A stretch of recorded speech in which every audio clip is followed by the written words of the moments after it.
हिंदू धर्मात पौर्णिमा तिथी आणि अमावस्या तिथीला अतिशय महत्त्व दिलं जातं।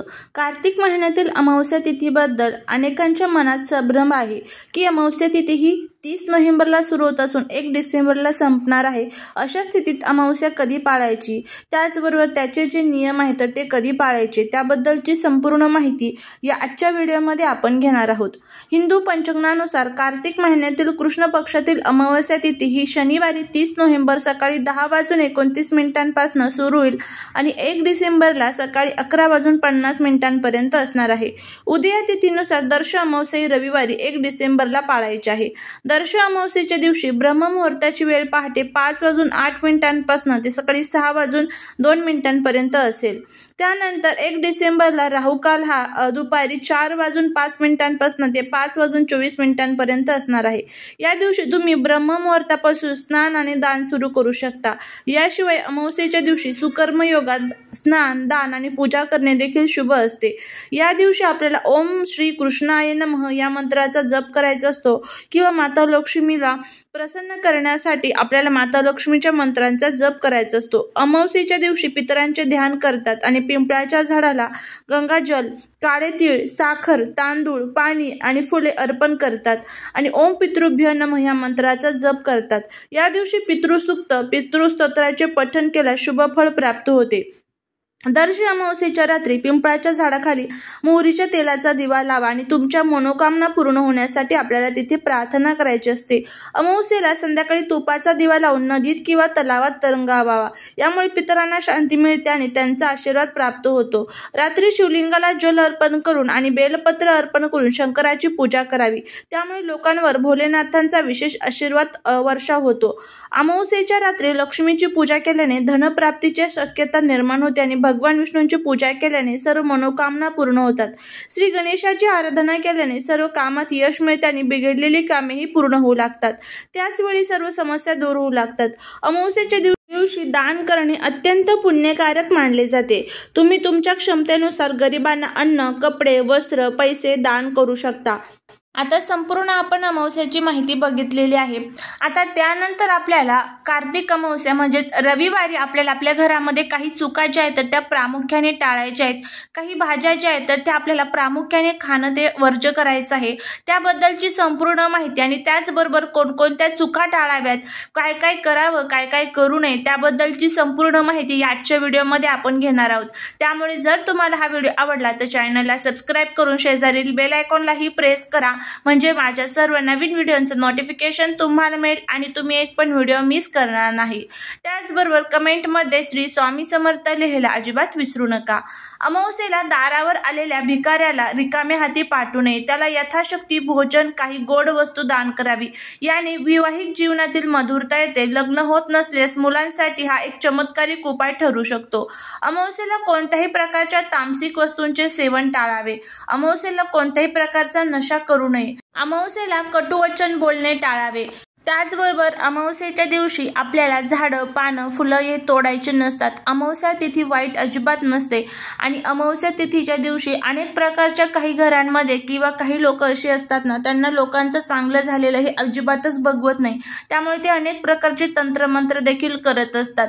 तर या अमावस्या तिथीच्या दिवशी तुम्ही ज्या प्रकारचं वातावरण हे आपल्या घरामध्ये ठेवाल, आता जर तुम्ही घरामध्ये भांडण, कटकट, वादविवाद केले तर तेच वातावरण पुढेही कंटिन्यू होत जातं। त्यामुळे अमावस्येला चुकूनही आपल्या घरामध्ये भांडण होऊन देऊ नका, सकारात्मक वातावरण ठेवण्याचा प्रयत्न करा। त्याचबरोबर देवपूजा, त्याचबरोबर धूप, दीप, अगरबत्ती अमावस्येला आपल्या घरामध्ये झालीच पाहिजे। काही लोकांनी जर तुम्हाला त्यांच्या घरी जेवणासाठी बोलवलं आणि कुणी कितीही आग्रह केला तरी त्यांच्या घरी तुम्हाला हे पदार्थ चुकूनही खायचे नाहीत। त्यामध्ये अमावस्येला काही तंत्रमंत्र केले जातात। त्यामध्ये पांढऱ्या कलरची जी मिठाई असते, कोणताही पांढऱ्या कलरचा पदार्थ असू द्या, मग त्यामध्ये लिंबाचं सरबत असू शकतं, व्हाईट कलरची मिठाई कोणतीही पांढऱ्या कलरची असेल तर ती चुकूनही कोणाच्याच घरी आपल्याला खायची नसते, कारण अमावस्येला पांढऱ्या कलरच्या मिठाईमधून अनेक प्रकारचे तंत्रमंत्र केले जातात। कारण लोकांच्या मनामध्ये आपल्याबद्दल काय भावना आहे हे आपल्याला अजिबात माहीत नसतं।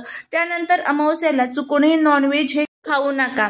कुणी कितीही आग्रह केला तरीही चुकूनही अमावस्येच्या दिवशी कोणाच्याच घरामध्ये आपल्याला नॉनव्हेज हे खायचं नसतं किंवा आपल्या घरामध्ये किंवा बाहेर जाऊन सुद्धा आपल्याला नॉनव्हेज खायचं नसतं। तर ह्या चुका आपल्याला प्रामुख्याने टाळायच्या आहेत। आणि त्यानंतर आता जर तुम्हाला आपल्या घरामध्ये बघा आपण अनेक प्रकारच्या भाज्या बनवत असतो आणि त्या भाज्या आपण आपल्या घरामध्ये खात असतो, पण अमावस्येच्या दिवशी आपल्याला काही अशा महत्त्वाच्या भाज्या आहेत तर त्या आपल्याला आपल्या घरामध्ये खायच्या नाहीत। कारण ह्या भाज्या जर आपण आपल्या घरामध्ये खाल्ल्या तर असं म्हणतात की शत्रुपीडा, ग्रहदोष, पितृदोष, करणी बाधा हे आपल्यावरती वाढू शकतं आणि बघा त्यावेळेस अमावस्येला अनेक प्रकारच्या निगेटिव्ह एनर्जी ह्या जागृत असतात आणि त्यामुळे आपल्या शरीरामध्ये सुद्धा ह्या भाज्या खाल्ल्यामुळे निगेटिव्ह एनर्जी ह्या जागृत होत असतात। आता ह्या कोणकोणत्या भाज्या आहेत त्याची आपण माहिती घेऊया। सर्वात प्रथम आपल्याला कांदा लसूण हा वर्ज्य करायचा आहे। कांदा लसूण हा राहू आणि केतूचे प्रतीक आहे, त्यामुळे अमावस्येला चुकूनही कांदा लसूण आपल्या घरामध्ये खाऊ नका। कांदा लसूण खाल्ल्यामुळे राहू आणि केतूचा जो प्रभाव आहे आपल्या जीवनावरती तो खूप मोठ्या प्रमाणामध्ये वाढतो आणि ज्याला आपण ग्रहदोष म्हणतो बघा, तर ते ग्रहदोष आपल्या कुंडलीमध्ये तयार होत असतात। त्यामुळे नॉनव्हेज असेल किंवा कांदा लसूण असेल तर ते अमावस्येला चुकूनही आपल्या घरामध्ये आपण खाल्लं नाही पाहिजे। त्यानंतर पुढची जी भाजी आहे तर ते म्हणजे वांग। वांग हे सुद्धा तामसिक आहारामध्ये येतं बघा। आपले पूर्वज सुद्धा आपल्याला अगोदरपासून सांगत होते की उपवास सोडत असताना किंवा अमावस्येला पौर्णिमेला चुकूनही वांग खात नाही, कारण का असं म्हणतात ना की वांग जर आपण खाल्लं अमावस्येला पौर्णिमेला तर आपल्या जीवनामध्ये ज्या नकारात्मकता आहेत तर त्या खूप मोठ्या प्रमाणामध्ये वाढत असतात। त्यामुळे अमावस्या तिथीला आपल्याला चुकूनही आपल्या घरामध्ये वांग खायचं नाही। त्यानंतर पुढची जी भाजी आहे तर ती आपल्याला आपल्या घरामध्ये खायची नाही, तर ती म्हणजे मुळा। तर मुळा हा चुकूनही कार्तिक अमावस्येला आपल्या घरामध्ये आपल्याला खायचा नाही। मुळा हा तुम्हाला सकाळीही खायचा नाही, संध्याकाळीही खायचा नाही आणि त्याचबरोबर शनिवारी सुद्धा आपल्याला ह्या भाज्या ज्या आहेत तर त्या चुकूनही आपल्या घरामध्ये आपल्याला खायच्या नाहीत। तर अशा पद्धतीने हे संपूर्ण माहिती आपण बघितलेली आहे। त्याचबरोबर पाय लागलेलं अन्न म्हणजे आपण जेवायला ताट घेतलेलं आहे आणि चुकून जर कोणाचा पाय लागलेला असेल तर हे पाय लागलेलं अन्न चुकूनही त्या खाऊ नका, कारण ते राक्षसाप्रमाणे असतं। ओलांडलेलं अन्न म्हणजे जर एखादा लहान मुलगा असतो, आता मुलांना माहित नसतं की आपण ताट ओलांडावं की नाही, तर असं हे ओलांडलेलं अन्न चुकूनही आपल्या घरामध्ये आपण खाऊ नये, कारण ते सुद्धा राक्षसाप्रमाण झालेलं असतं। खाली पडलेलं अन्न चुकूनही उचलून खाऊ नये। तर अशा पद्धतीने ह्या ज्या प्रामुख्याने काही चुका आहेत तर त्या आपल्याला या काळामध्ये टाळायच्या आहेत। आता ह्या चुका जर आपल्याकडनं झाल्या तर त्याचे अनेक दुष्परिणाम, अनेक वाईट जे प्रभाव आहेत तर ते आपल्या जीवनावरती होत असतात आणि मग आपण म्हणतो की मी इतकी सेवा करते, इतके उपाय करते तरी मला त्याचं फळ मिळत नाही। का मिळत नाही? कारण ह्या चुका ज्या आहेत तर त्या आपल्याकडनं होत असतात। तर ह्या चुका प्रामुख्याने आपल्याला टाळायच्या असतात। त्याचबरोबर आपल्याकडनं कोणाचाही अपमान होणार नाही याची काळजी घ्या, कारण जर आपल्याकडनं कोणाचा अपमान झाला, वयोवृद्ध असेल, आजारी व्यक्ती असेल, गरीब असेल, गोरगरीब, लहान मुलं यांचा जर आपल्याकडनं अपमान झाला तर याचे अनेक वाईट दुष्परिणाम हे आपल्याला भोगावे लागत असतात। माता लक्ष्मी त्यामुळे आपल्यावरती रुष्ट होऊ शकते। त्यामुळे ह्या चुका आपल्याला प्रामुख्याने टाळायच्या आहेत। भगवान विष्णूंची सेवा करा, माता लक्ष्मीची सेवा करा, त्यांना प्रसन्न करण्यासाठी घरामध्ये लक्ष्मी चालीसा, विष्णू चालीसा, त्याचबरोबर विष्णू सहस्रनाम, लक्ष्मी सहस्रनाम या सर्व स्तोत्र आणि मंत्रांचं पठण करा। नक्कीच तुम्हाला त्याचा फायदा होईल। चालेली सेवा महाराजांच्या चरणी रुजू करते। व्हिडिओ जर आवडला असेल तर लाईक, शेअर आणि सबस्क्राईब करायला विसरू नका। भेटूया पुढच्या एका छानशा नवीन व्हिडिओ सोबत, एका नवीन माहिती सोबत। श्री स्वामी समर्थ।